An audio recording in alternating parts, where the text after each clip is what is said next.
Welcome to Foxtecc. In this video, I'll show you how to favorite apps on your iPhone.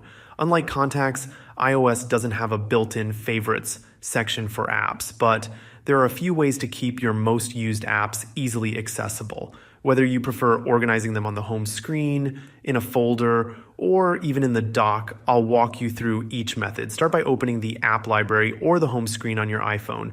If the app you want to favorite is in the app library, press and hold it, then drag it to the home screen. This way, it's no longer hidden inside the app library and you can access it instantly. If you use a specific set of apps frequently, you can even create a separate home screen page just for those favorites. This keeps them grouped together while keeping the rest of your phone organized. Another option is to create a folder for your favorite apps. To do this, press and hold an app, then drag it on top of another app you want in the same folder. iOS will automatically create a folder and you can rename it, for example, Favorites. This is a great way to keep all your go-to apps in one place without cluttering your home screen. For the fastest access, you can place your favorite apps in the dock at the bottom of the screen. The dock is always visible, no matter which home screen page you're on.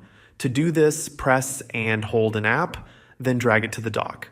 If the dock is already full, you'll need to remove an existing app first by dragging it out. Personally, I keep my most used apps in the dock since it saves time and makes navigation much easier. That's how you can favorite apps on NI. If this video helped, make sure to like and subscribe to Foxtecc for more iPhone tips. Thanks for watching and see you later.